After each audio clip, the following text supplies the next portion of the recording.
Hi friends, എല്ലാവർക്കും നമസ്കാരം.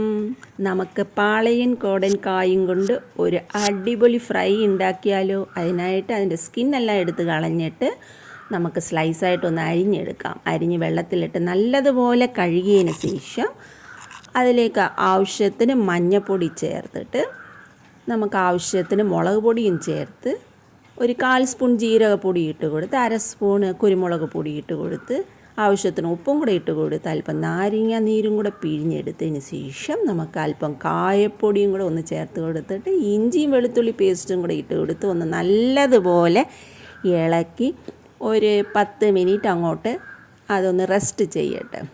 അത് മാറ്റി വെച്ചിട്ട് അതിലേക്ക് വറക്കാനായിട്ട് നമുക്ക് ഒരു പാൻ എടുത്ത് അത് ചൂടായതിന് ശേഷം എണ്ണ ഒഴിച്ച് കൊടുത്ത് ഓരോന്നായി ഇട്ട് കൊടുത്ത് എല്ലാം ഒരു വശം നല്ലതുപോലെ ഫ്രൈ ആയതിന് ശേഷം മറുവശം ഇട്ട് കൊടുത്ത് അതും കൂടെ ഫ്രൈ ആയി കഴിയുമ്പോഴത്തേക്ക് നമുക്ക് അടിപൊളി ഫിഷ് ഫ്രൈയുടെ അതേ ടേസ്റ്റിലാണ് നമുക്ക് പാളയൻ കുടൻ കൊണ്ട് ഒരു ഫ്രൈ കിട്ടുന്നത്. അപ്പോൾ എല്ലാവർക്കും ഇഷ്ടപ്പെട്ടു എന്ന് വിശ്വസിക്കുന്നു. എല്ലാവരും ഇതുപോലെ ഉണ്ടാക്കി നോക്കണം, വളരെ ടേസ്റ്റാണ്. എല്ലാവരും സബ്സ്ക്രൈബ് ചെയ്യാൻ മറക്കല്ലേ, സപ്പോർട്ട് ചെയ്യണം, ലൈക്ക് ചെയ്യണം. Thank you.